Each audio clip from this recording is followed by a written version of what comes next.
Let's go ahead and get started. You know, I like to get organized first, make sure that everyone's on the same proverbial page. So don't forget to submit your week 5 discussion. And there's still time for you to upload your completed chapter 4 writing assignment. So make sure you get that in. And then you'll be uploading your completed chapter 5 writing assignment as well. So it was kind of went back to back there, but wanted to give you some extra time on the one. So make sure you get that. Admit it. Any questions on those?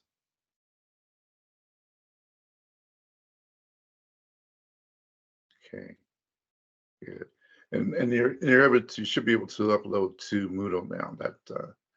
That should not be a problem anymore. Okay.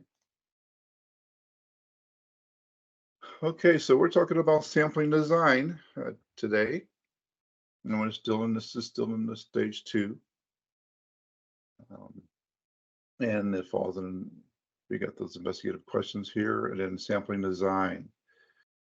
So this is the process for that sampling design. And first we want to define the target population and case. That is, define the population parameters and define number of cases. And here it says, you know, that includes choosing sample, choose a census, and then that brings you to that next process, and that's the define and evaluate sample frames. And then here is identify existing sample frames, evaluate existing sample frames. Here you can reject it, modify, or construct sample frames. If you accept, you just go straight to select the sample frames. But at any rate, even if you reject it, you're gonna arrive here to select the sample frames before you get to this next stage, and that is to define if it's sampling method. And then this is non-probability and probability methods. And then that brings us to defines selection and recruiting protocols. And then you draw your cases. Okay, so let's go here. All right. Yep, that's where I want to be right there. Okay, so define the target population and the case. In business, our target population can be any of the following, with a case being a single element drawn from that target population. So it can be people, individuals, or groups. For example, employees, customers, suppliers, organizations or institutions, companies, trade associations, professional online communities, unions, events and happenings. For example, that would be trade association meetings, presentations to financial analysts, industry conventions, employee picnics. That's interesting, right? Employee picnic. Objects or artifacts, so products, machines, production waste or byproducts, tools, maps, process models, ads. In settings or environments, this would be warehouses, stores, factories, distribution facilities. And then it's going to be text, so any kind of literature, text, annual reports, productivity records, social media posts, emails, memos, other reports. And this is what that looks like. So this is the diagram for that.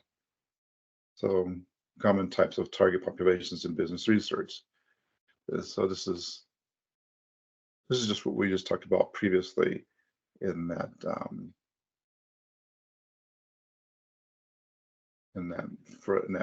previous slide. So let's go back here.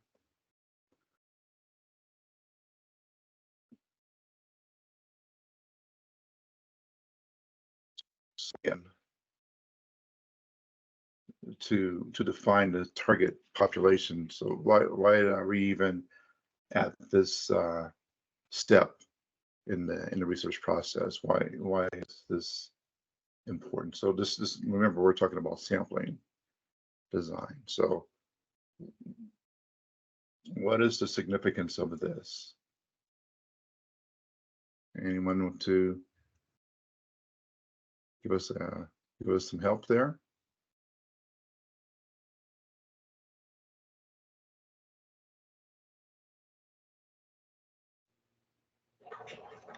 I think this is specific because according our research, it could be research for people or organization, something like turnover rate in relation with business hour per day, or certain events we can track it or make a research about events. So I think in the first place we should to decide what is the target, which for sure related to the objective of the research. Is it research about organization or about certain events or object or people, like customer behavior, for example?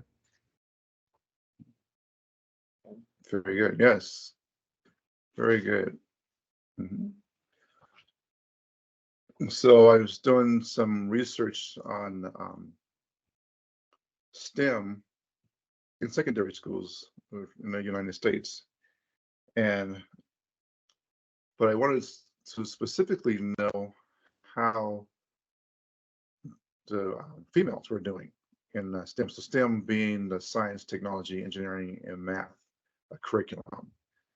And so my target group were secondary high school students, or the high school students, female students, and also college age students. So yeah, it looks like we have someone else who wants to comment. Is that Amit? Did you want to comment? Okay. Okay. So yes, so Mr. Mohammed Hussein, you were right. That's absolutely right. Oh, it's like yes, Amit. We can't hear you, Amit.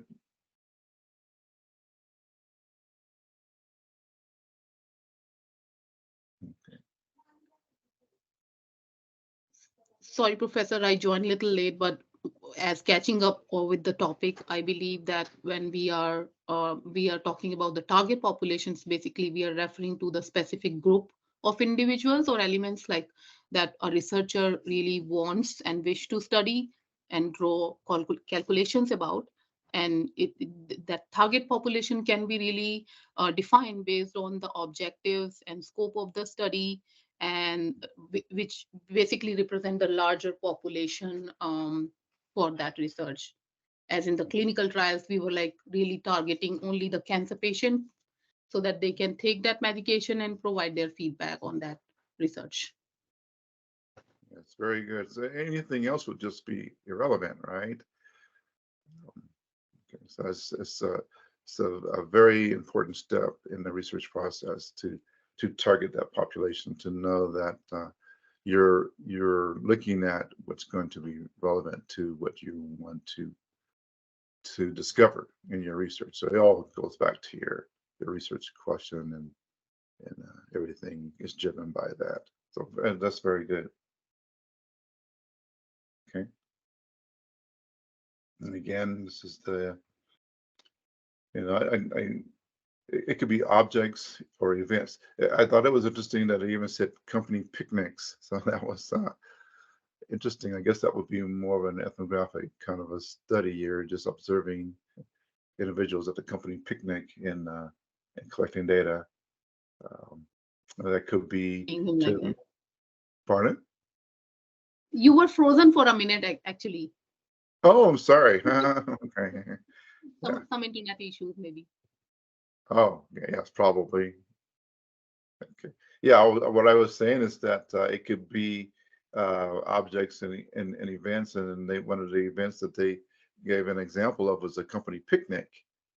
And I thought that was interesting because, it seems like such a casual event, but yet it could be um, a source for gathering your sample and your information for your research. So I thought that maybe that was more of an ethnographic type of research where you're or just kind of observing um, um, attitudes and maybe the communication styles and the uh, intercommunications between the employees. Maybe trying to measure employee satisfaction uh, at an event like that. Although I might be a biased observation since they're in an environment that's outside of the actual day-to-day operations of work, and their attitudes would be different, given that they're given a break from that the rigors of work. So it says texts and records. I think that probably is obvious to us that we have to look at any documentation associated with the research that we're doing. Of course, organizations and settings. So this was environment. So the environment that your population is in.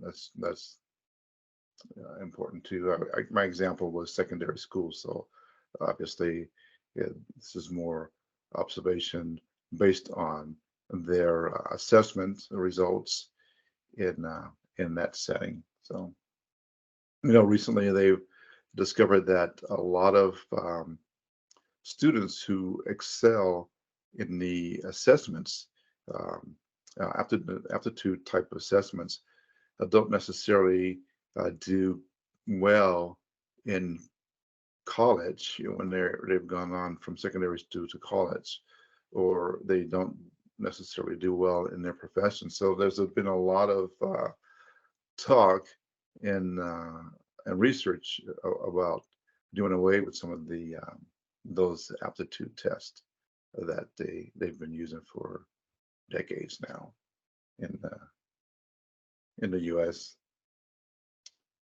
So okay, let's see. So good. So that's our target population and represents all of these groups. So let's see. Okay.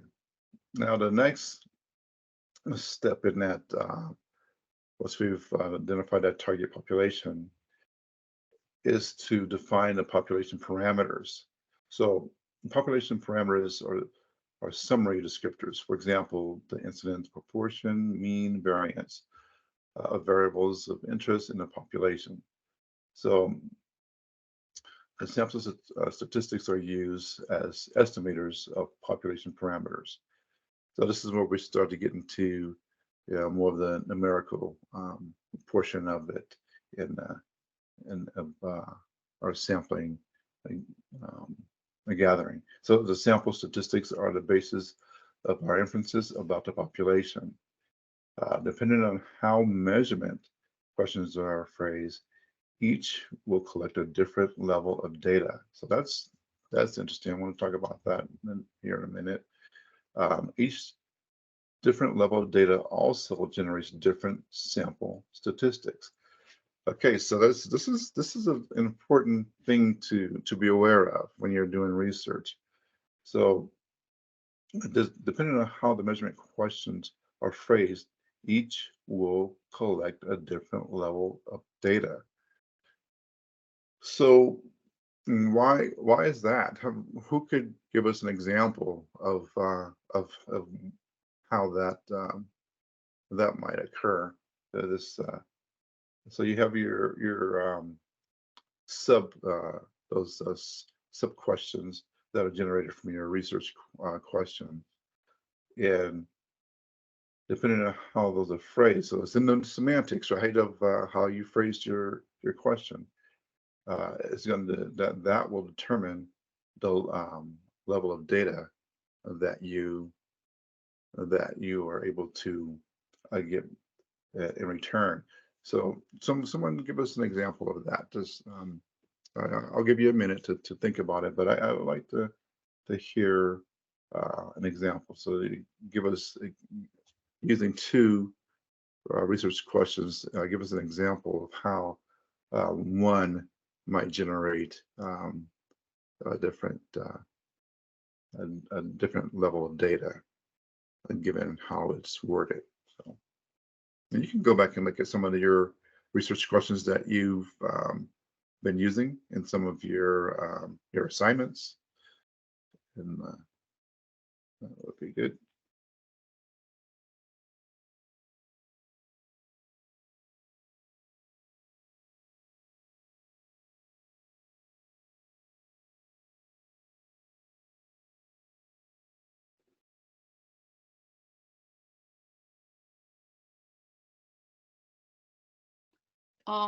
I can provide one very simple example, probably not the part of my researches so far in the IT industry, but that this is like very commonly when it comes to population parameter. I think the income of all households in the city, and then the mean, which basically represent the mean could be there, that income represent the average income level across the entire population in the city, and it is like in numerical summary that provides an overall measure of the income distribution in that city.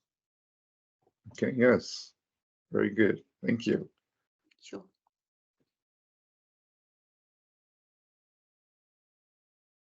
Do we all agree? Does anyone want to add to that?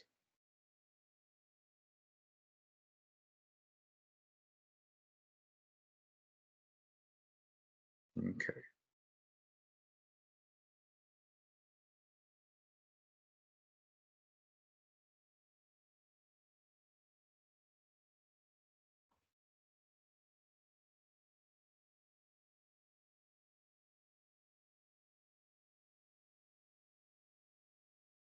And that's like, yeah, oh, here we go.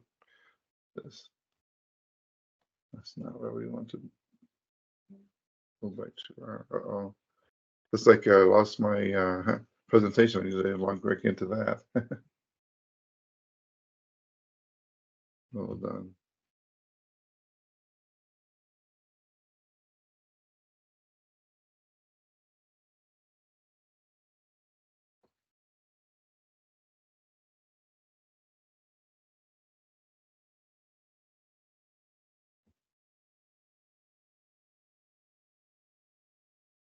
Can you still hear me? Yes, Professor, we can hear you. Okay, okay. Yeah, no, I'm no longer sharing my screen. It's yeah, my connection is having some problems today. It just dumped out my presentation. So Yeah, it could be the connection issue, or it could be really Teams, because Microsoft is having lots of issues these days, especially with their products, Teams, and other Microsoft products like Dynamics and all. So I've been noticing this entire week it's been an issue. oh, okay. Well, that's good to know. All right. Yeah, it's slowly loading there. So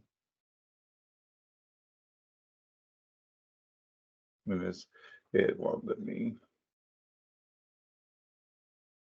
There we go. Let's see.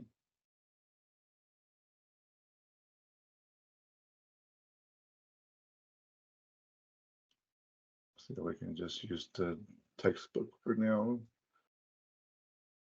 And that's also going very slowly.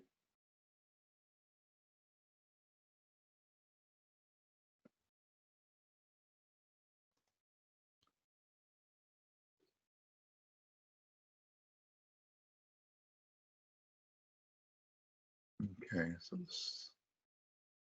Nhiều lớn này tôi nhảy xí cái nhiều lớn lớn lớn hẳn ra mà nữa à thôi tôi nghe thì cái bên điều hành cái thằng này nó bên bên rồi thì ai bị ai nó chỉ là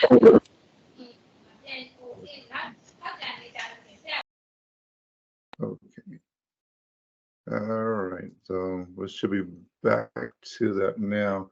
Are you seeing the presentation again? Yes, and we can see. Okay, okay. Okay, good. All right, and then we have someone in the chat here. Let's see. Oh, okay. Someone go. Okay, just several. Elena's giving us some questions there. Thank you, Elena. What is the current population size of a specific region or country? Yep. What is the average age of the population in a certain area? What is the gender distribution of the population in a particular region? What is the level of education among the population? Yep. Population parameter is not about the population in a country or city, but it relates to the target population in our research. Thank you. Very good. That's excellent. Very good. Yep. Okay. Okay, so then we want to define the number of cases. Okay, so the ultimate test of sampling design is how well any cases we measure represent the characteristics of the target population the design purports to represent. So that goes back to what Elena was saying there, population parameter, and then to define the number of cases. So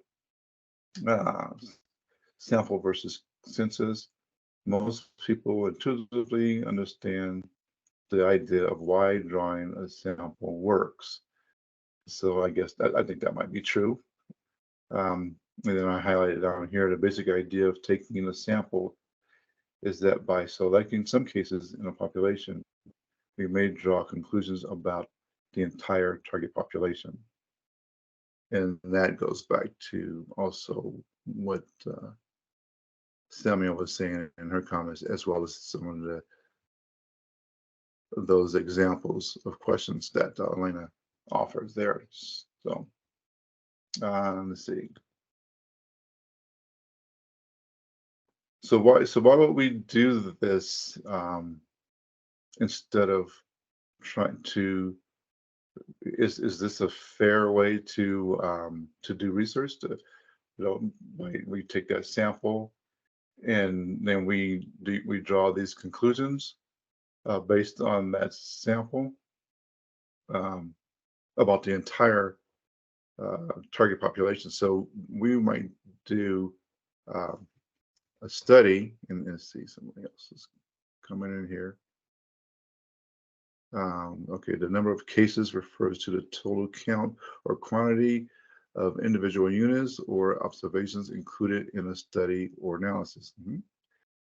These cases also referred to as data points or subjects, very good, represent the specific instances or entities that are being examined or analyzed in relation to the research question or the objective. So that's very good. Thank you, Elena. So that's true, right? But why do we do that? So why do we do that? Those are all true statements, but why not just do the entire population?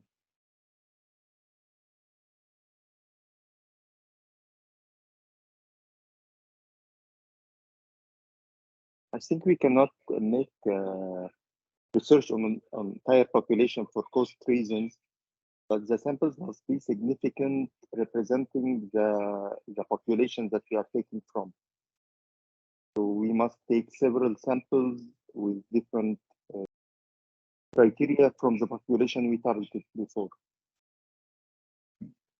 Yes, very good. Yes, very good, Mr. Mohammed Abuela. That's very true, and it goes back to Samuel's comments as well.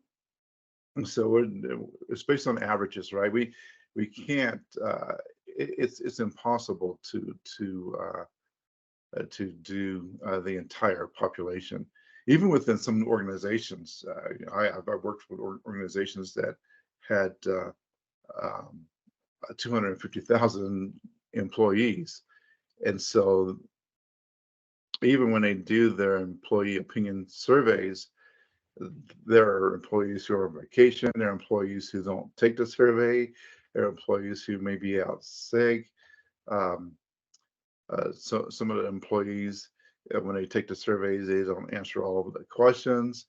And so they end up with us, even if, in that situation where they make it mandatory even, so that you have to do the survey, they're not going to get 100% participation. So they're even in that case, in that circumstance, they're going to end up with a sample of that population. So it's just the way research works. And of course, as Mr. Ovoila was saying, in some cases, the population is just too massive. It's just too large. So let's go back to the examples that Elena was given here. What is the current population size of a specific region or country? That is even based on the averages. So they take a census, and not everyone will participate in a census. It's sort of true. So yes, Mr. Ovoya. How can I define the significant number of samples? If I have 100 persons, example, is it enough to take 10 or 5 or 4? What is the percentage, or what's significant difference here? Okay, so one of our students who has been doing research studies recently, you want to respond to that? Yes, Professor. I remember my data analysis course a few years ago. Mhm. The sample size depends on the actual population. So there is an equation you have to use to determine the suitable or the accurate sample size. I don't remember the equation now, but I can drop it later in the chat. Okay, good. Yeah, that would be nice if we shared that. So what Mr. Muhammad Yusuf was saying is that there's a formula that you apply, and it depends on the type of statistical analysis tests you're running also in these. So let's get into statistics part of research. So that's very true. There is a formula that is used, but we don't get into that too much in this course. But yes, you look at that.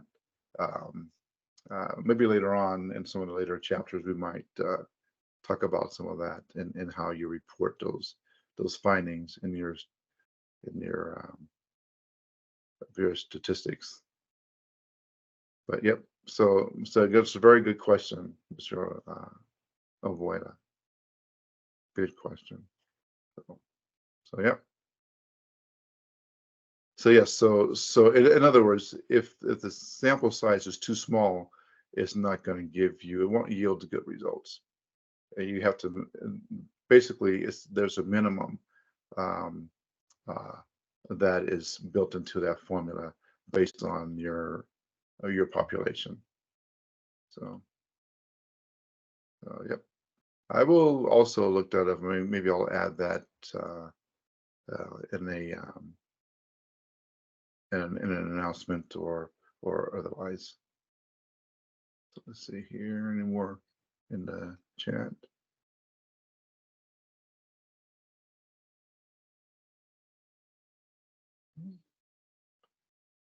Let's see.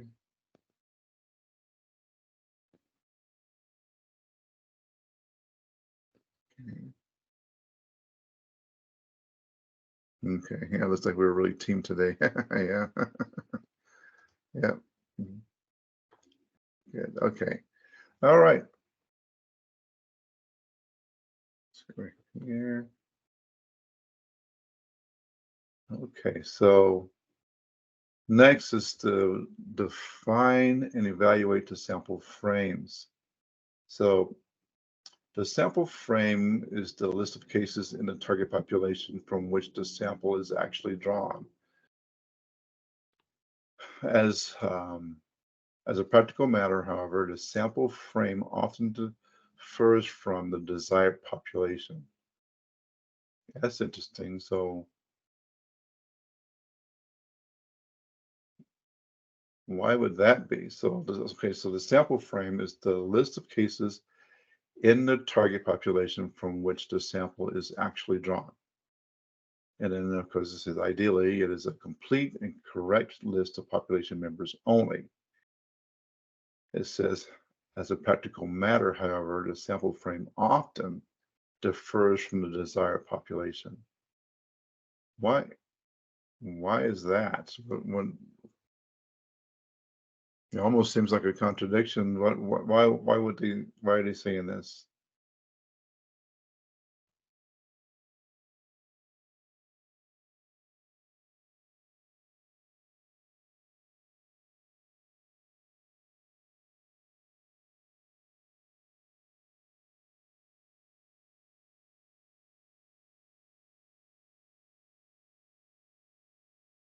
Okay, so here, let me, I can give an example, but I don't know if it's relevant or not. okay, go ahead. For any clinical trial, there must be some criteria for the patients included. For example, if he's for hypertension, he must not be diabetic to avoid drug-drug interaction. So he must be clean, not taking medication for almost 2 weeks. I don't know if it's the frame you are talking about or not. Okay.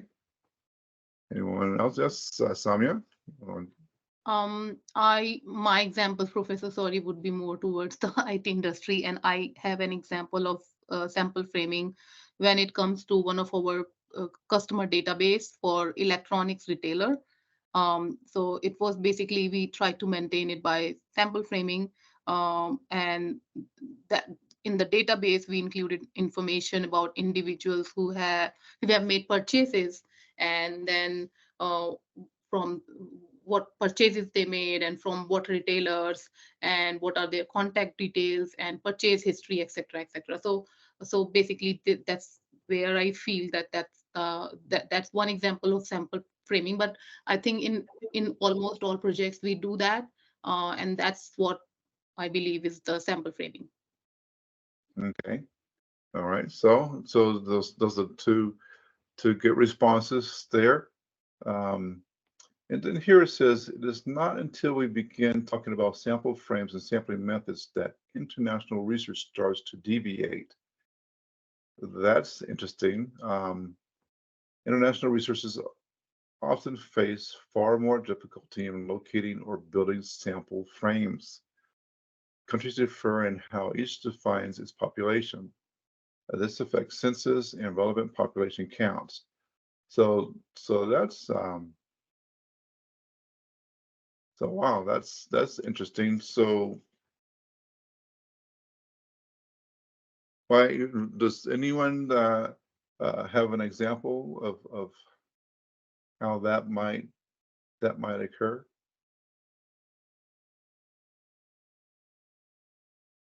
Sorry, Professor, what was the question again? Sorry.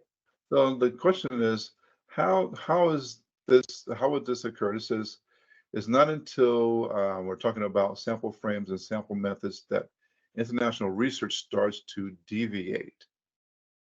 So it starts to stray away from what you're trying to focus on and target.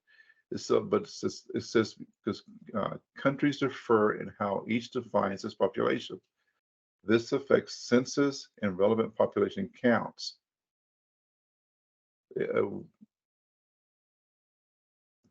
there's a footnote there. I didn't add that footnote, but how might that differ? What is the what is an example of how that might occur?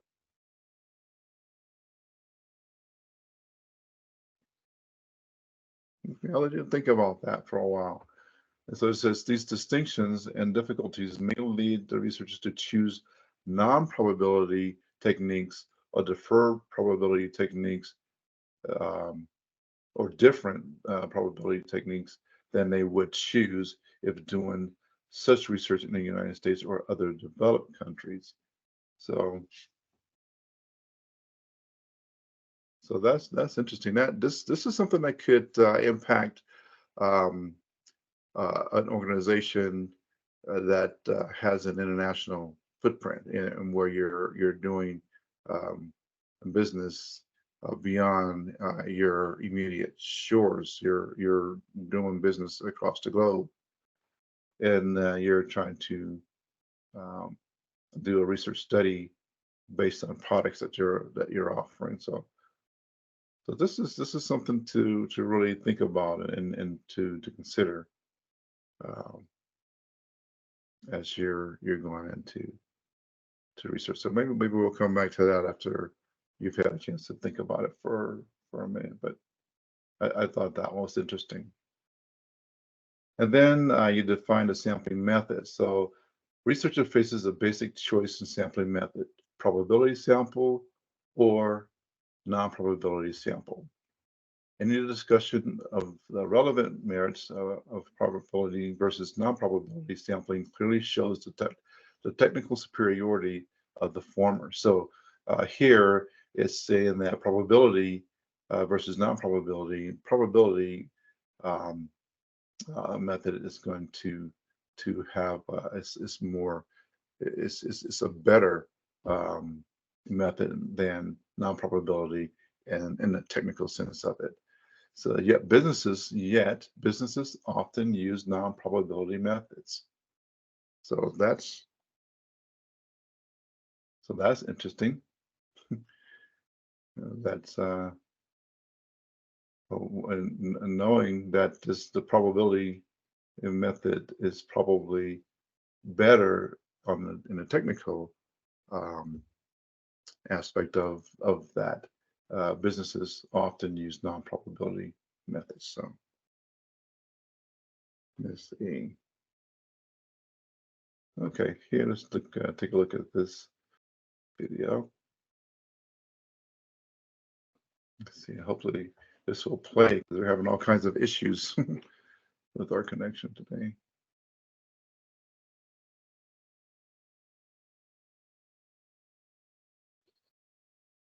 You may not be hearing that. Recall that our population were.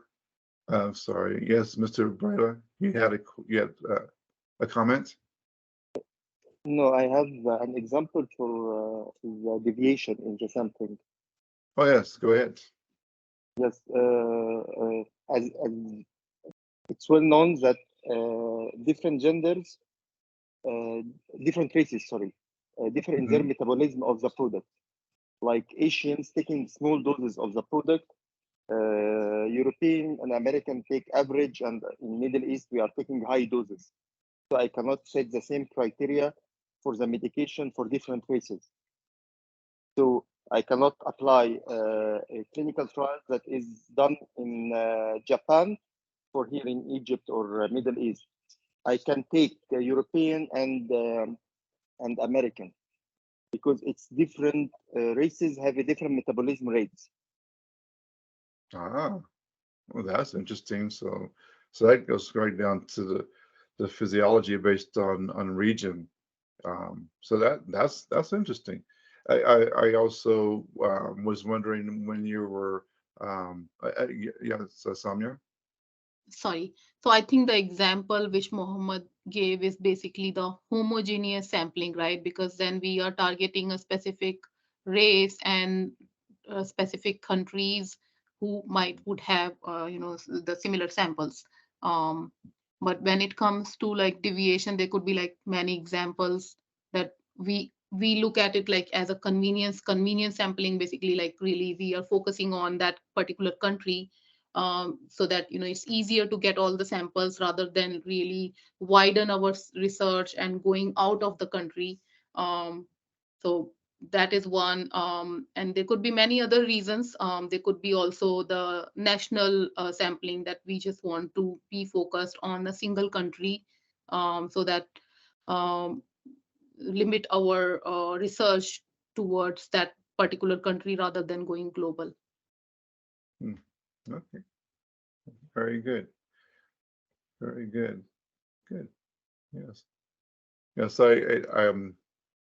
in those clinical studies, I know that one of the things that came to my mind was that different countries have different standards on which medications are approved and which are not. Some have less stringent um, or strict standards for approving certain medications. So the results, even studying a specific group when it comes to different diseases, could have different outcomes based on that as well. But you know, that's really good. Anyone else comment on that? I don't need to rush ahead, and we can take our time.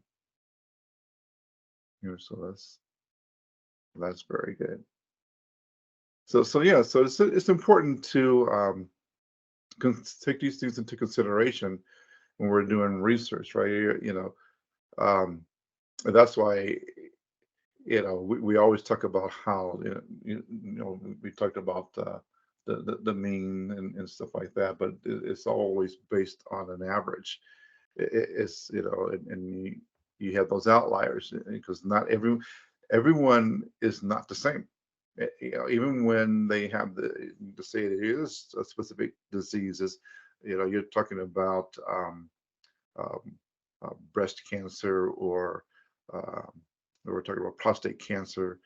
Uh, Medical research has shown that even within one country, let's say, for example, the United States, that population is going to be different at different results based on the where they're located, where they live and reside in the U.S. The environment impacts how that study is going uh, um, to be done and the results that they're going to get.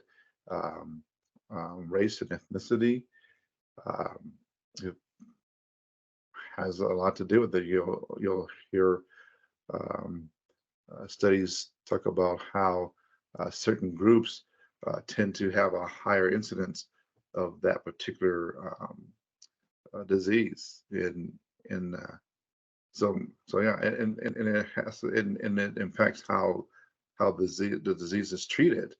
Um, and it's just the same disease, but because we tend to be different, um, it has different results. So thank you. Okay, so good. I love the comments.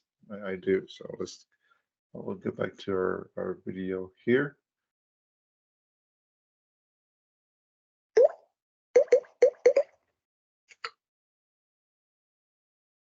Recall that a population refers to the group of things that we want information about, and a sample refers to part of the population that we take out to examine and draw conclusions from.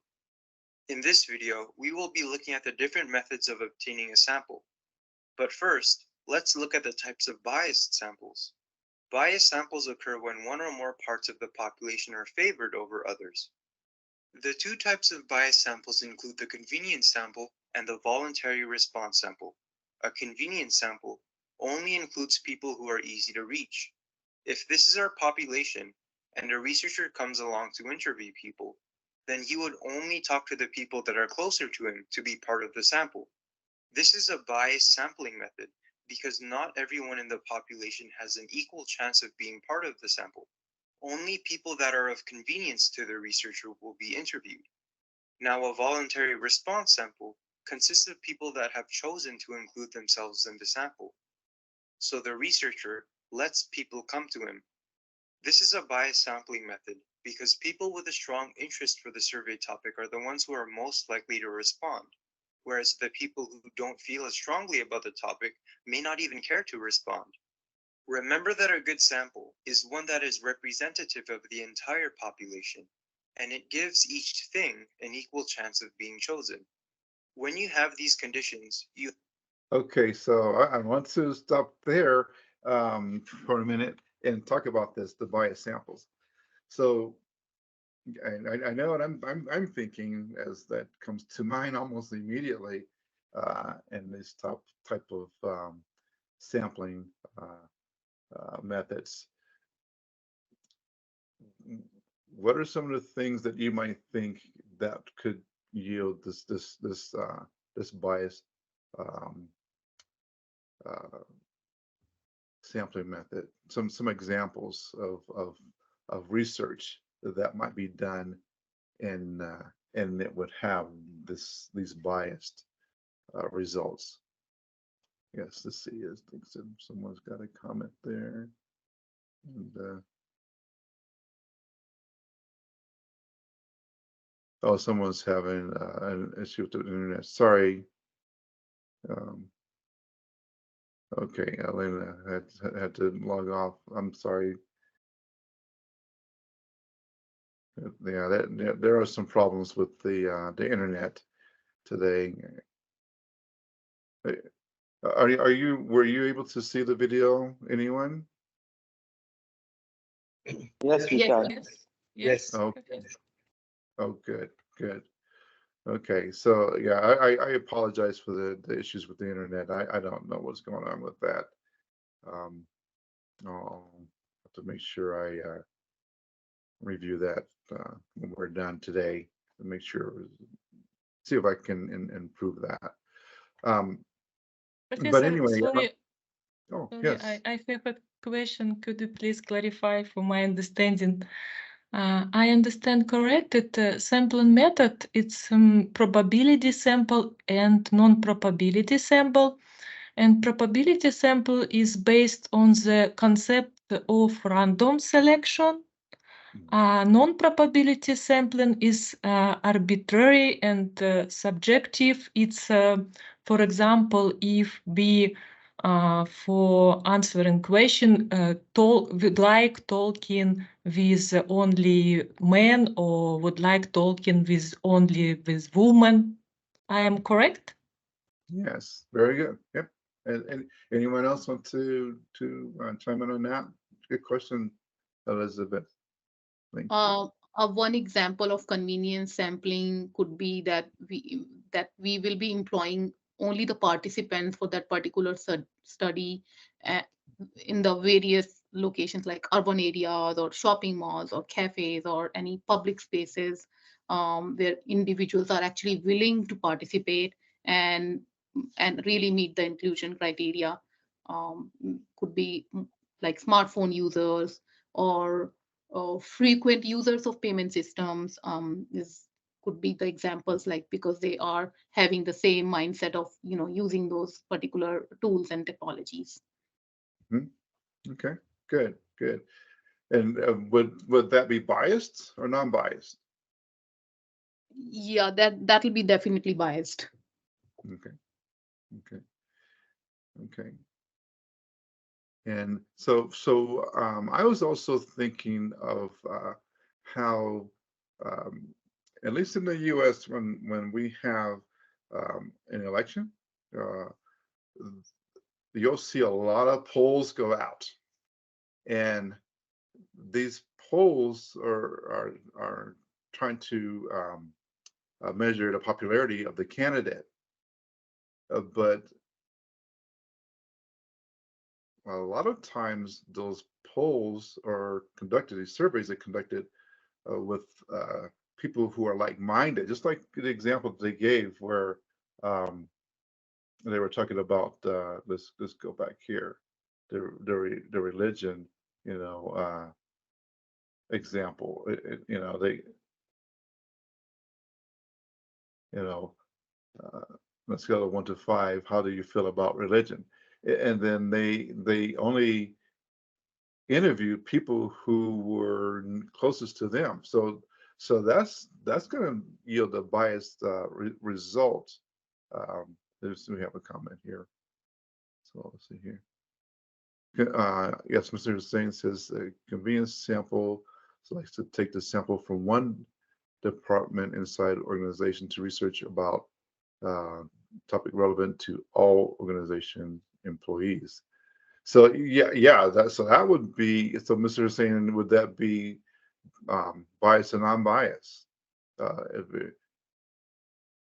If you take the convenience sample. If researcher, Yes. sorry. Yes.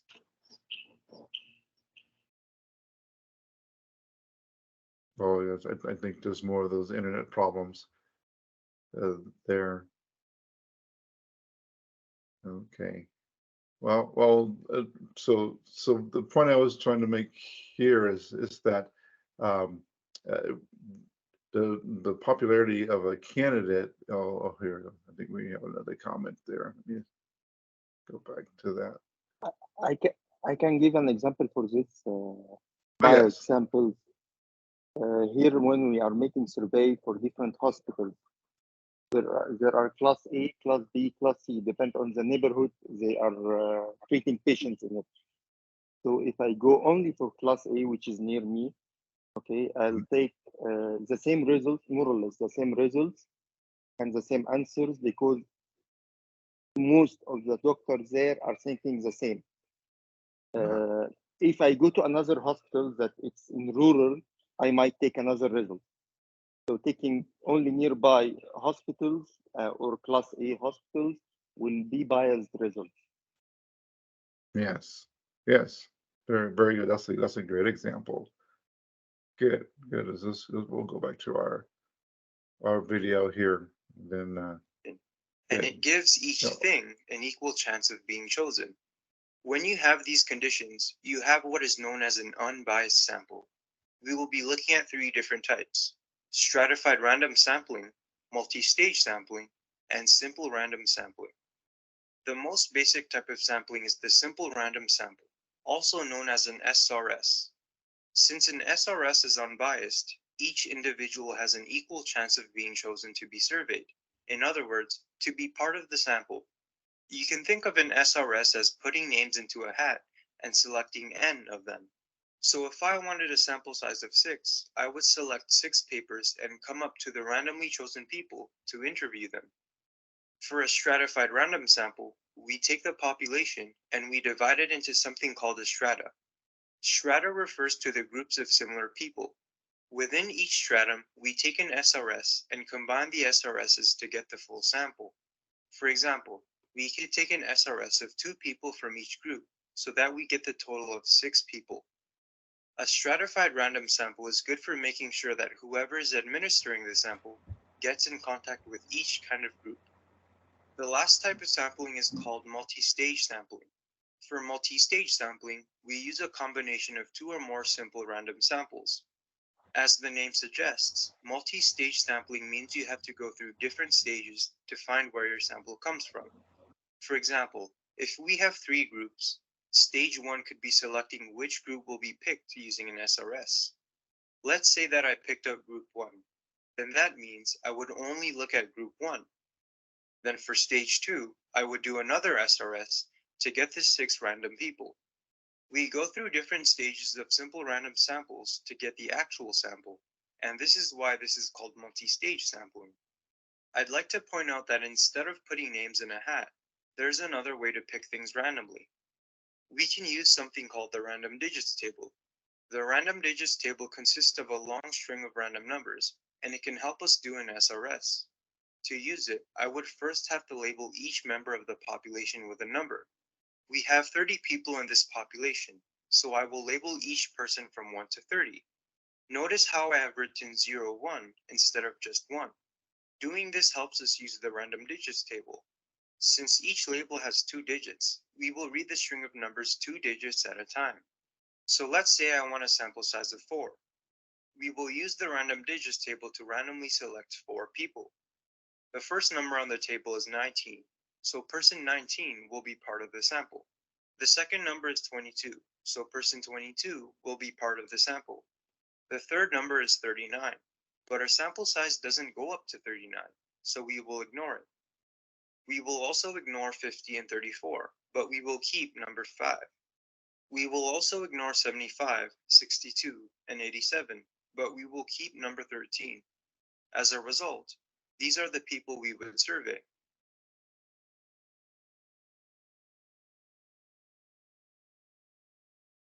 Okay. All right. So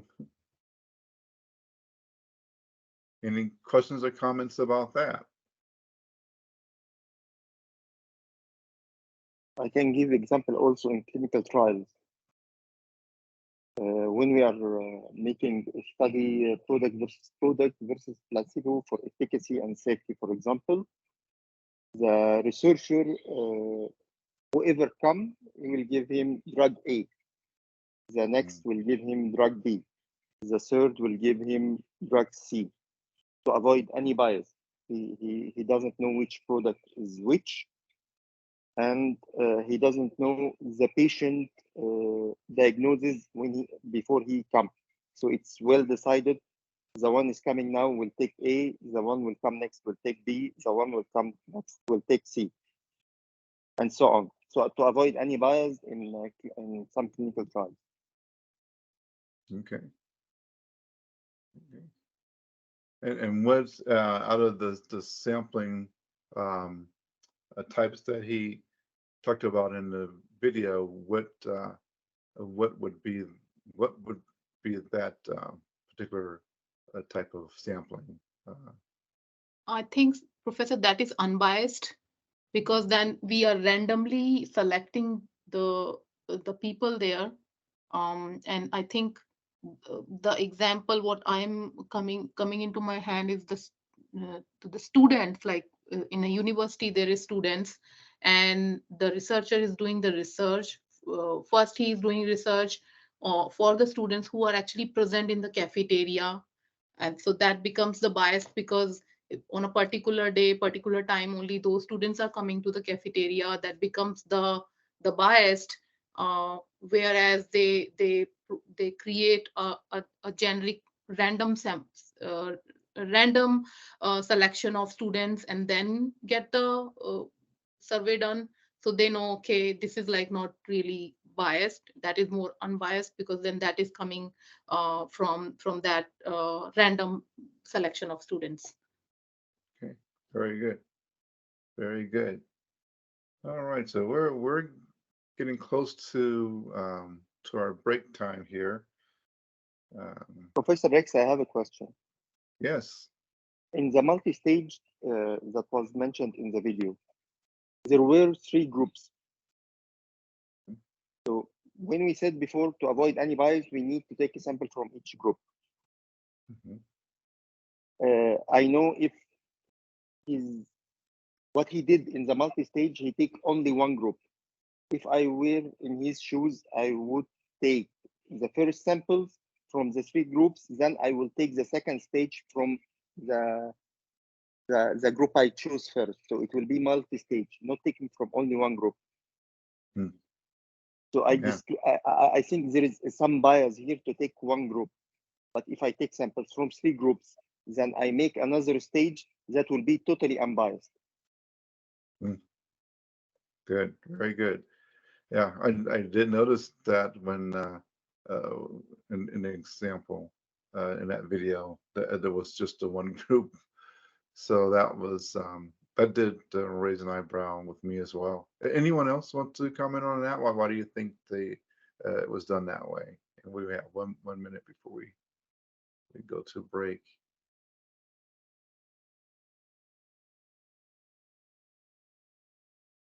Okay, well, good. I'll let you think about that. And as always, if you have some responses after the break that you want to bring up, that's, you know, that would be great. So we'll take 10 minutes, and I'll see you at I think it will be 10 minutes after 10 for that Eastern time. Okay, see you then. Okay, well, welcome back. So we're making some pretty good progress in this lecture. So I wanted to, so I dropped a couple of polls in here and kind of do a little formative assessment on what we're learning here. So let's go to this first one. And let me go ahead and I'm going to activate my poll. Okay, so here's our poll. Due to the superior nature of probability sampling, businesses prefer it over non-probability sampling. True or false? I'll give you a minute to respond to that.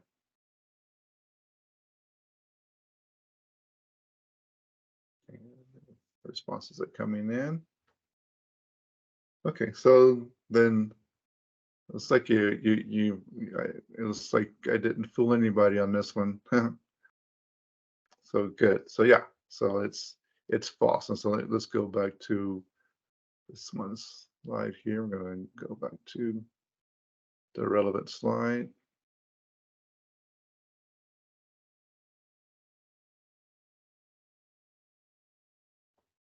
Yeah, so while it might seem to be desirable, it actually is not the one that businesses will use most often. They will not use probability sampling, but they do, but more often they use non-probability sampling. So very good. You all did very well on that. So I have another poll for you. So let me bring that one up. So Professor, one question about, because what I know about probability sampling, that they provide a very strong foundation for research, and that's why business allow to obtain those samples and the representative and target population when it comes to probability sampling, whereas non-probability basically is like is surely convenience sampling or purposive sampling. But I think I would say that this question could be a tie when it comes to the organizations which are like more focused towards the global research versus the organizations who are more focused towards the national research, or means that really towards the particular population. So I think it's like it depends on the organization where their goal and focuses are, right? I mean, or we can, I don't know if we can generalize that organizations are going towards probability or non-probability. I mean, I don't think that it can be generalized, but you can correct me if I'm wrong. No, you're absolutely right. And then the wording, it says more often. So this again, it comes back to the semantics. So it just isn't. It's just statistically more often. But you bring up a good point. That statistic could be based on a national research, companies doing research within their own border and not beyond their national reach. So that's I think that's an excellent point to bring up. But yeah, so but it does say that it was just more often. So they they kind of qualify it by not making that generalization that it's always and that they all do it. But okay, got it. Thank you. Yeah. So good, very good. Okay, so here's our next poll, and so let's dive into this one.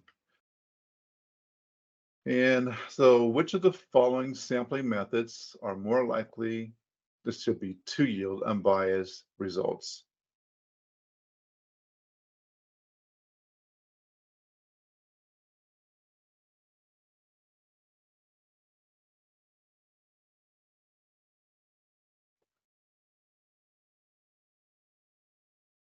And you can assume that these are A, B, C, and D. Yeah, but notice it doesn't really show there on the screen.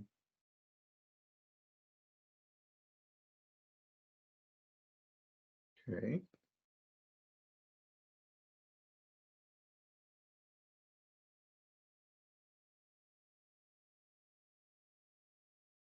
So you're getting it.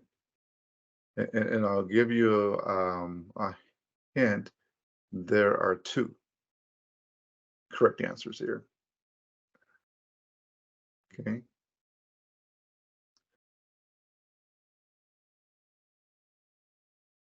Yeah, good. Thank you, Samuel. You added your comments there in the chat. So so be sure to go into the chat and read some of these comments. They're really good.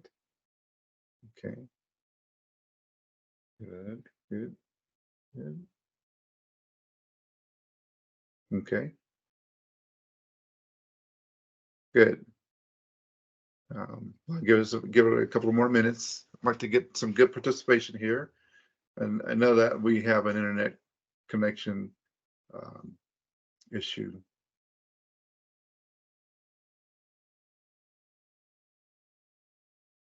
Very good.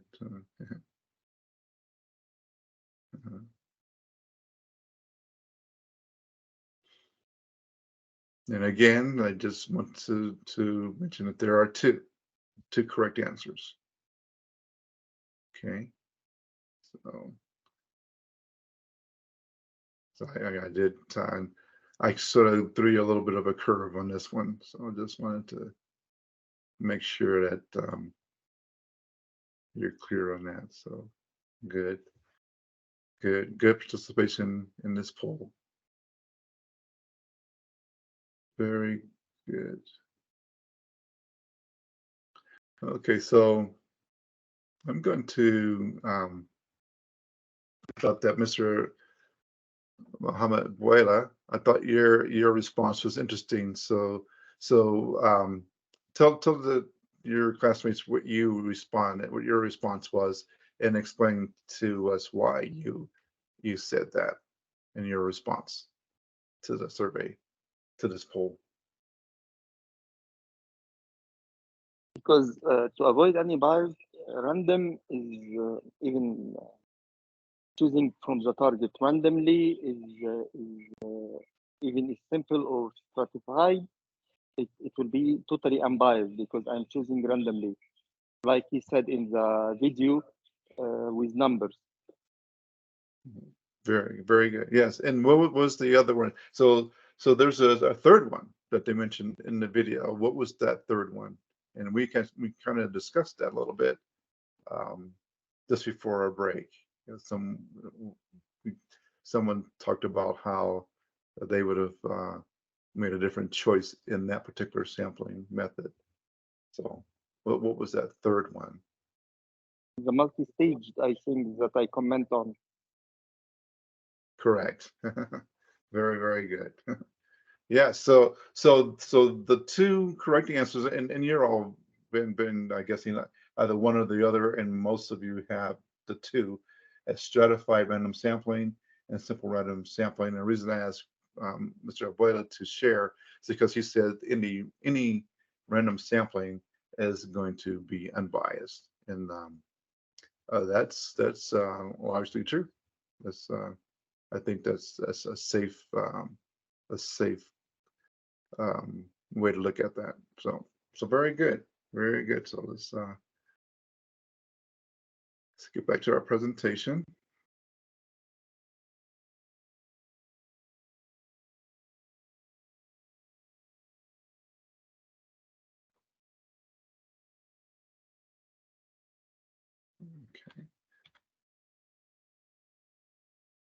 Okay, so you all did very well in this. Okay, so now we're at the define the selection and recruiting protocols stage of this sampling the sampling method or defining the sample. So whether the researcher chooses a census or sample, selection and recruiting answers the following questions. So, how will the researchers select cases from a sample frame or without a sample frame? We talked about sample frames. Okay. How will each desired case or gatekeeper be contacted? So, and how will the case gatekeeper be convinced to participate? Interesting. Okay. What follow-up procedures will be used to guarantee the case gatekeeper completes the research? So that's a lot to unpack there. Let's see if I. So let's go ahead and watch this video here, and it'll help it. Recruitment is one of the main barriers in research. To tackle this issue, we will look into how you can develop a recruitment plan. In this video series, we'll introduce the two main elements of a recruitment plan. This includes finding new participants and developing a budget. To get started, you should do a little research to help you understand and assess your recruitment feasibility. To do this, you'll want to review your study protocol, also review prior study campaigns, and determine your screen failure rate. First, you'll need to consider what's in your study protocol. This includes how many people do you need to enroll, are there any demographic specifications, and do the inclusion-exclusion criteria point to a general or targeted population? You should also assess any positive or negative factors that may impact accrual. Some factors that may help with recruitment include, is this a research area with high interest? Is there an existing cohort? Do you have access to a high volume referral? And are there existing partnerships that you can leverage? Some factors that may have challenges include stringent eligibility criteria, number, frequency, and intensity of study procedures, and having an aggressive timeline for accrual.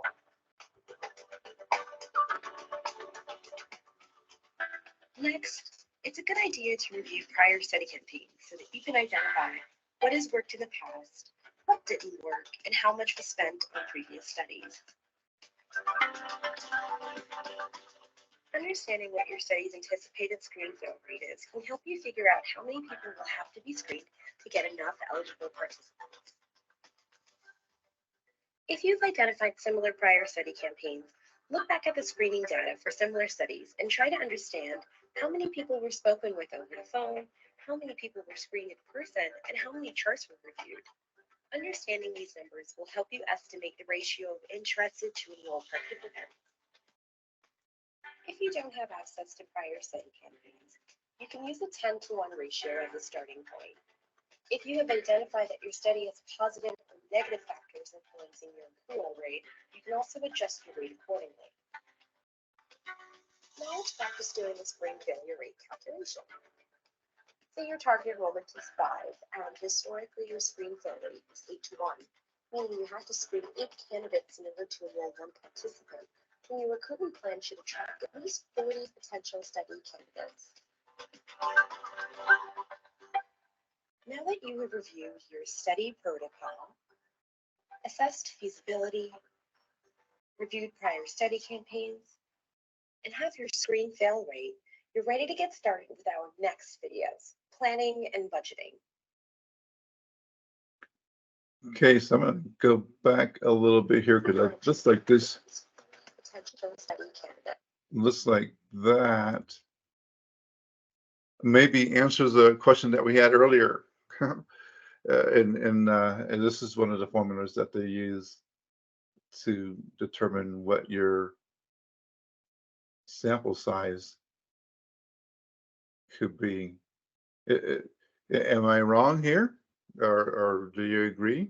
I don't want to make a statement there and just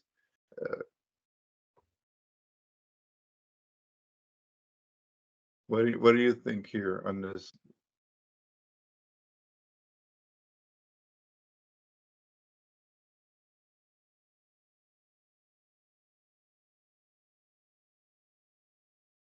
Yeah, are we having internet problems again?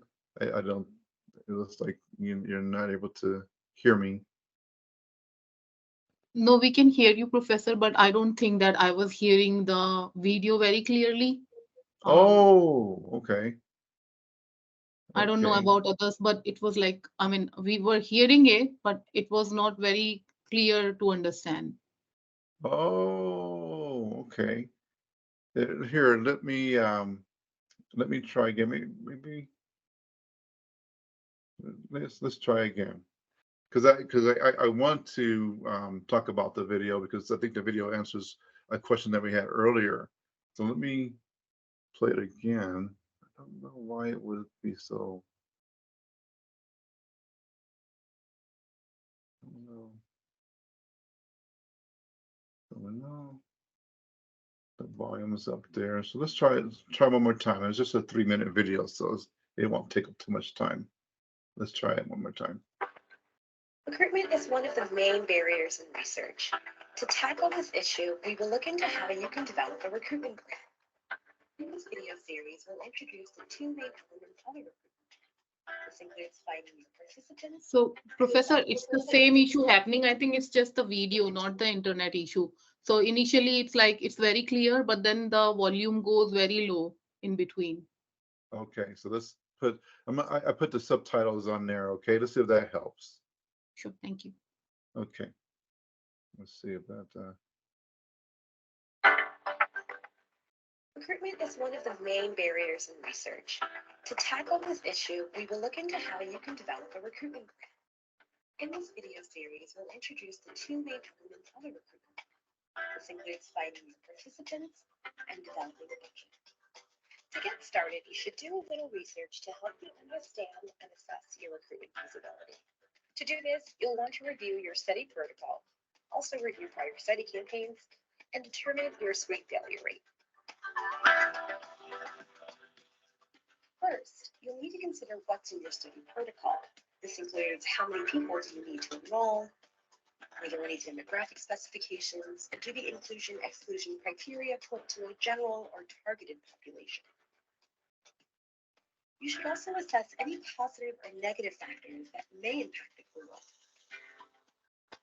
Some factors that may help with recruitment include, is this a research area with high interest? Is there an existing cohort? Do you have access to a high volume referral? And are there existing partnerships that you can leverage? Some factors that may have challenges include stringent eligibility criteria, number, frequency, and intensity of study procedures, and having an aggressive timeline for accrual.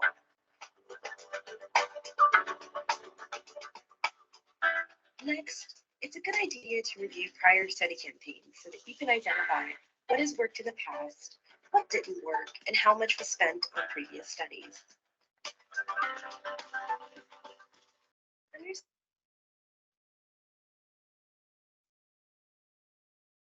Understanding what your study's anticipated screen fail rate is can help you figure out how many people will have to be screened to get enough eligible participants.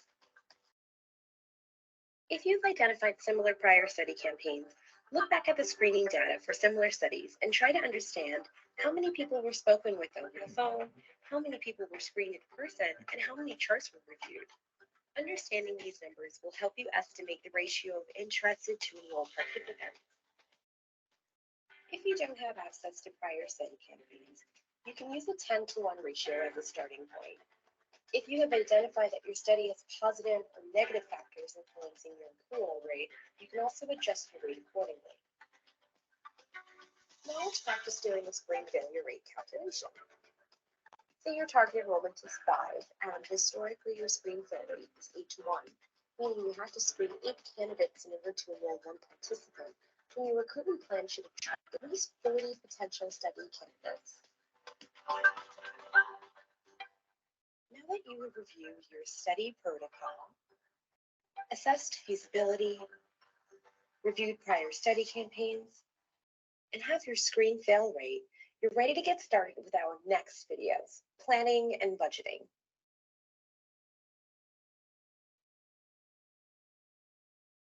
You have to screen 8 candidates in order to enroll 1 participant, And your recruitment plan should attract at least 40 potential study candidates. Okay, let's bring this back. Okay.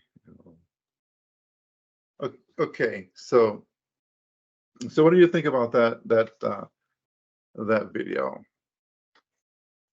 So Mhm. basically, they are trying to determine in the selection and recruitment process that, how many candidates actually applied for that particular role and how many actually got selected. So out of those 40, actually only 5 got selected. So they're basically evaluating that on the basis of what could, and also trying to know what is the reason of the screen failure, etc. Okay. Yeah. Okay. And so why did, oh, go ahead. Yes. Okay, thank you. Yeah, can you hear me? Yes, Mr. Clement, I can hear you. All right, thank you very much.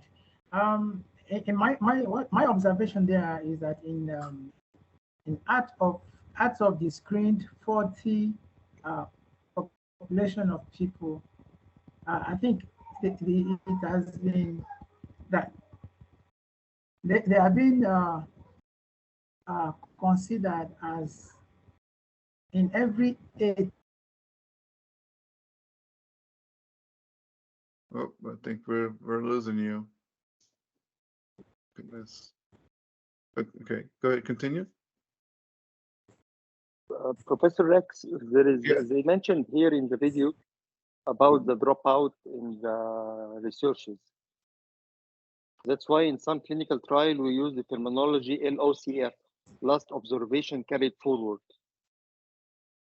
which means the results of the people before they drop out are taken in consideration in the statistics to avoid any bias.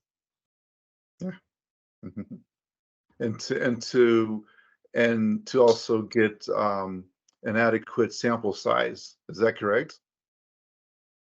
Yes, so as not to jeopardize the sampling size, we take the LOCF. Because Okay. sometimes if you are taking 100 patients, there are dropout during the studies for almost 20 or 30 patients. So if I took the 70, it will not be significant number for the research. Okay. Okay. Very good. Yes, Mr. Clement. You could.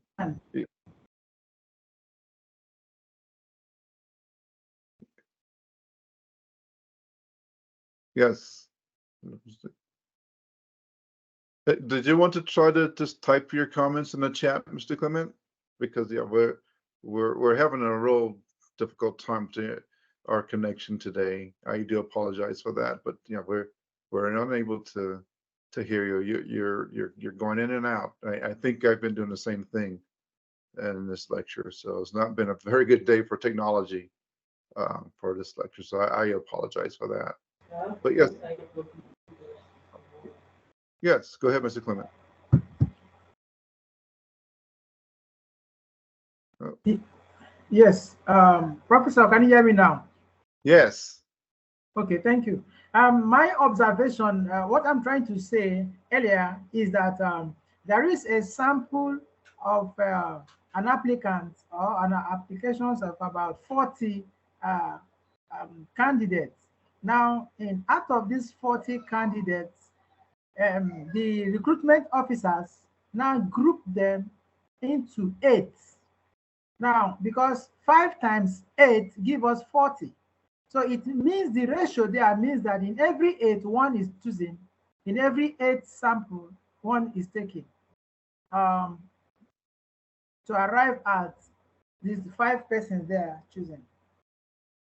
Mm-hmm. Yes, very good. That's correct. So a lot of times when you're doing research and you want to have a certain population and you've established that it has to be the certain number in order to get a more adequate results. You have to go above and beyond what you're targeting, because there's just so many variables involved and so many things that come into play that cause participants to drop out. You know, maybe they don't meet all of the qualifications that you need them to meet in order to be a participant. Life just happens, right? They might have every intention of being involved, but something comes up so that they fall out. But or some people just don't follow through, and you end up with a much smaller sample size than you thought you were going to have. So yeah, so very good. All very good answers, very correct. So good. Yeah, that's why I wanted to really get into that and talk about that, because it came up earlier.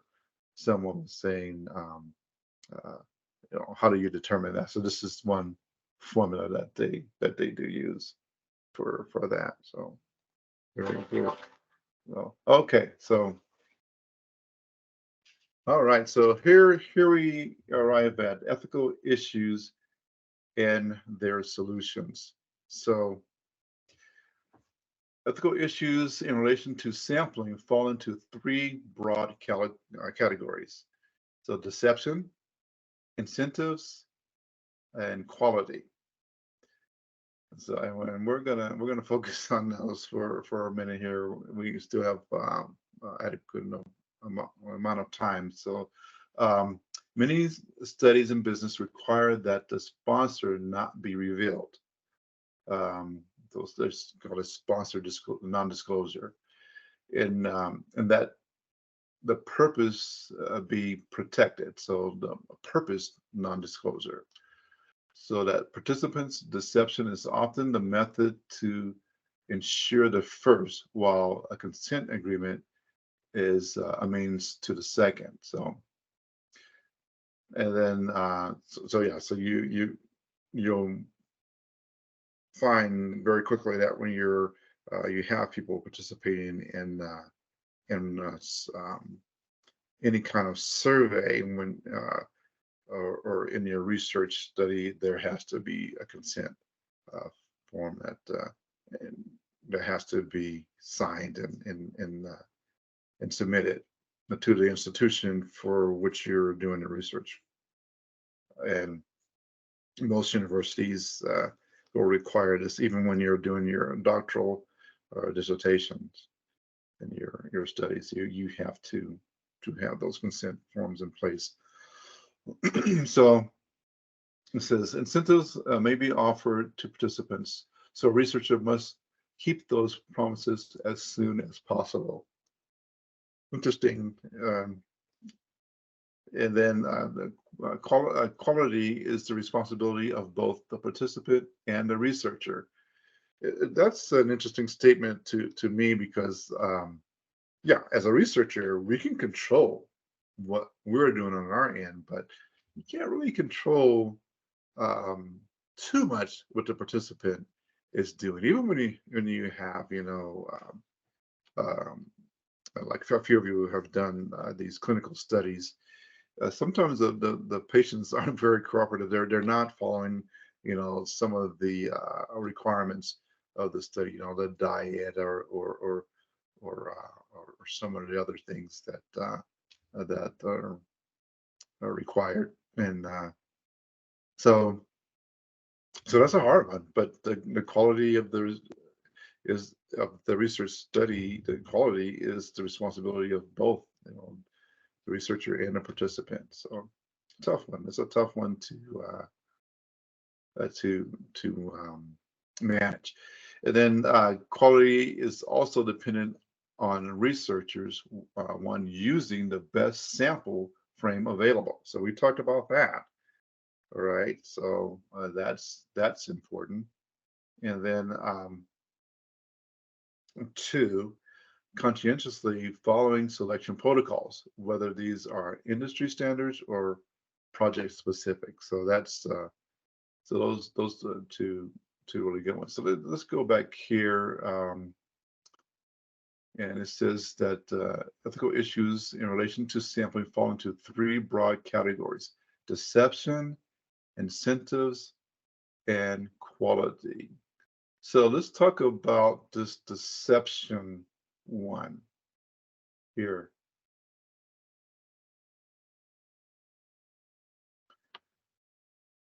Okay, so and then it kind of just explains it a little bit here. It says if the sponsor permits, after research debriefing is one solution available for deception. So after research debriefing, otherwise getting informed consent to participate from each participant gatekeeper is critical. So interesting. So deception. You know, how is this word being used here? If the sponsor permits, after research debriefing is go ahead. Yes.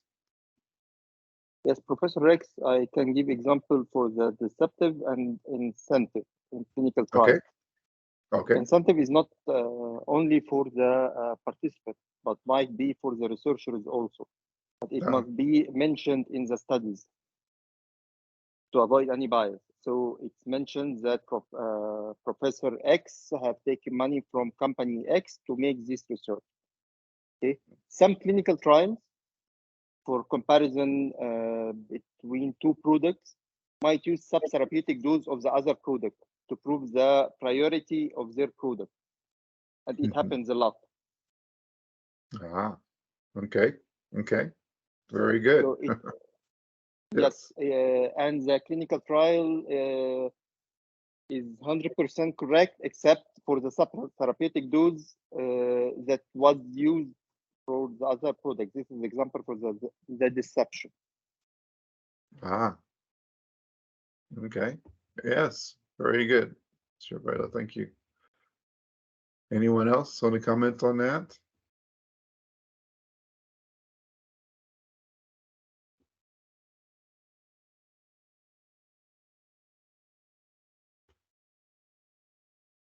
So, Professor, I think you are only looking for answers towards the deception, which actually goes that if that participant is actually hiding something or not sharing properly, and then that comes to the overall research results that, you know, how that's been calculated.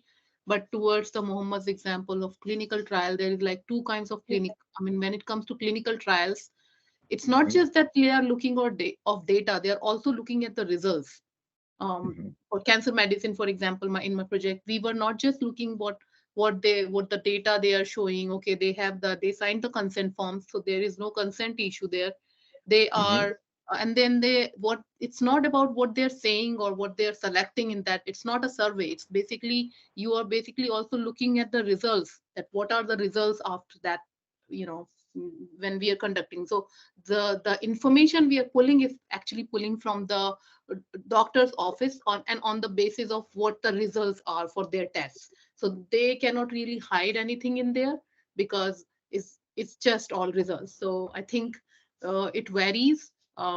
If they can only be deceptive when they are only checking those boxes. I have diabetes. No, I don't have, even if I have. So I think it's like, it's really not, it just depends whether we are analyzing results or we are analyzing the surveys. Okay, very good. And so yes, Professor, I have another example that was recently raised. Some deceptive is about the results, hiding the results of a clinical trial. And it happened with the vaccines with Pfizer, for example. It was interrogated by the Congress in the USA for the results of, they might hide some results. So all ethical companies open the results of their clinical trials in front of media. Whether it's positive or negative, they don't know. So they just open it and get the results. Some companies hide the results. And there is a lot of lawsuits against pharmaceutical companies in USA because of this. Okay, very good. So I think those are both very correct. Yes, Mr. Clement. All right, thank you. My view, when I see any issue that has to do with ethics, I feel that any ethical issues is more of a professional issue. And as such, being that is more of professional, I think also that the So we didn't get the very, very last part.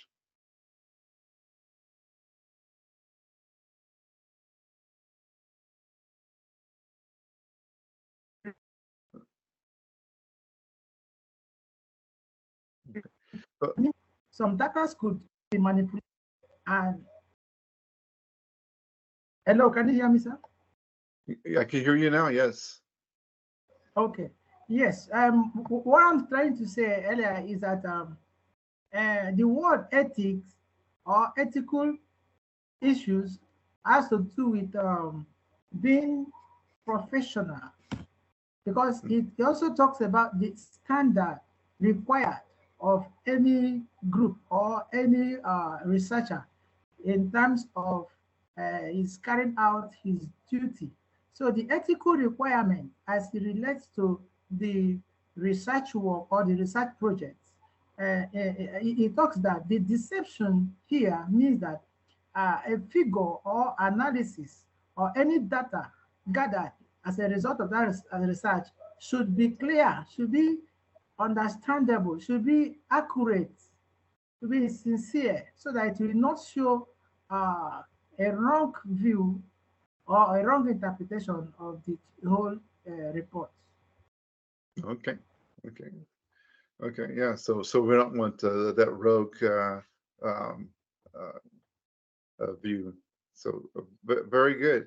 Very good. Yes. Just so very good. So like, all very good comments. This is very true, and even in those clinical studies, as Mr. Abuela pointed out, and Samuel was talking about. So in Samuel's experience, you know, if it's to determine whether or not a medication or a treatment is yielding good results, you know by whether or not the patient is getting well. So there's no deception there. They're either it's either working or it's not working. But in Mr. Buela's opinion,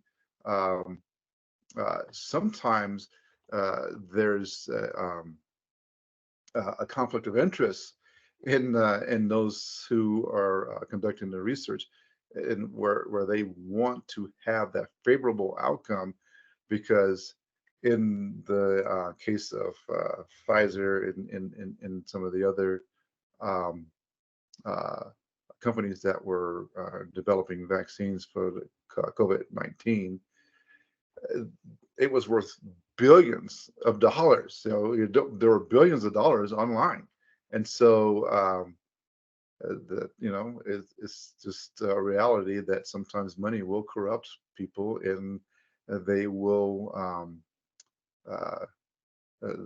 they will insert some bias in these research studies in order to have a favorable outcome for their client.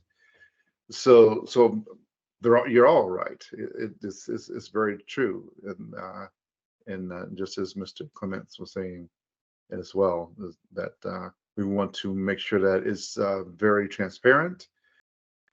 This is the best way to do that, is to make sure that how you are gathering this data and how you are analyzing the data is transparent, so that to minimize, at best, these rogue attempts to insert biased results. So that's very, very good. A good conversation here. I like that. So very, very good. Okay, so then it gets back to where there's quality is the responsibility of both the participant and the researcher. And we didn't talk about it too much in the discussion that we were just having, but sometimes even in those clinical studies where you're studying patients who are receiving treatment in one group, and the other group is not receiving the same treatment. It is dependent upon those groups following some expectation or some guideline to make sure that the results are valid. So, but sometimes even a cancer patient might not be following all of the guidelines, not doing everything that is expected of them to do in order to yield the best results for the treatment that they're receiving. But those are things that are beyond the control of the researcher. So the participant has to have some integrity when they are participating in these research studies. So that's very good. The quality is also dependent on the researchers are to get this two requirements. One, using the best sample frame available. So that's within the researchers, ability to do that, and conscientiously following selection protocols, whether these are industry standards or project specific. So again, that I think goes back to what Mr. Clements was saying there, and also Mr. Abuela's comments. So very, very good. Let's see here. I think I might be at the end of our slides. We are good. So let me go ahead and we'll go to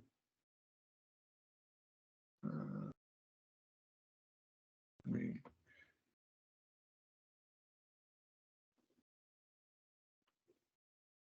go to the book here. And okay, so let me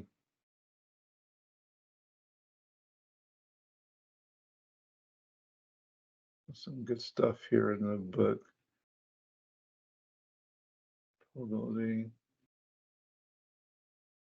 This is the ethical issues deal that we were talked about there. And okay, so let's go let's summarize here a little bit, and then I'll talk about some of the things that are coming up in the course here before we end today. So sampling design comprises 6 primary tasks. Okay, define the target population in a case, define a population parameters of interest, identify and evaluate the sample frame or create one, define the number of cases needed, define the appropriate sampling method. So good, we talked about that one, I think really well, and define the sampling selection and recruitment protocols. And again, that was that last one that we talked about.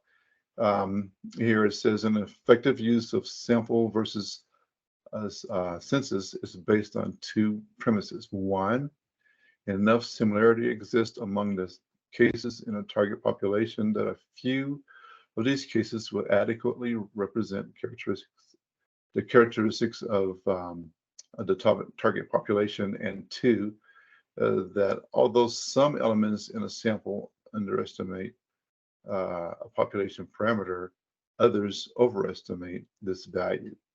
So good things to think about there. So good.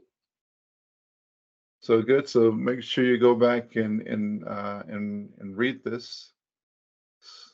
You're all doing very well. It's I don't think that there's too much to be concerned about here. So let me go back to the course here real quick before we just wanted to talk about a couple of things here, and there we go. Okay, so let's go to All right, and okay, so I'm going to, I added that other presentation in to this, the other poll that we did. So I'll go ahead and update this presentation that I put here in the course in Moodle for you. So that will be updated, but it's not, it hasn't changed drastically. So if you're already so those, I know a few of your classmates already dropped off because they had a bad connection, and they were going to just review this presentation. But I want to make sure that is what we covered in the lecture. So I'm going to go ahead and upload the one that I modified today. When we're on break, I added an extra poll to this presentation. Other than that, it's the same thing that we talked about during our lecture today. As always, I appreciate your comments and your input. So, and the participation is getting better each week, so I really do appreciate that. If you have any issues with uploading your writing assignments, please let me know. And I will be getting the chapter 3 writing assignments all graded. I'll get that finished this weekend, probably today sometime. I'll be working on the chapter 4 writing assignment as well to get that done. And Professor, yeah, yes, you learn. my discussion chapter 2 is still blank, and my chapter 3 writing is still not graded. Okay, yeah, no, I haven't graded all of the chapter 3 writing assignments, and I will check on your chapter 2 discussion. Thank you for letting me know. Please send me a message either on WhatsApp or here on in Teams, or email me to remind me. Okay, because Okay, thank you, Prof. You're very welcome, and I'll go through and make sure I cover them all. So very good. So anyway, that's it for today. Please enjoy the rest of your weekend. Be safe out there, and I look forward to reading your writing assignments and reviewing your discussion posts as well. I'll try to get in there and respond to more of those going forward. I haven't been able to keep up with that, so I do apologize for that. But I do read them. I just haven't responded to them. Okay. So, Thank you, good. Professor. Thank you, Professor. Have rest of the great weekend. Thank you. You too. Okay. Bye-bye, everyone. Bye. Thank you, Professor. Bye. You're welcome. Thank you, Bye-bye. sir. Bye. Bye-bye.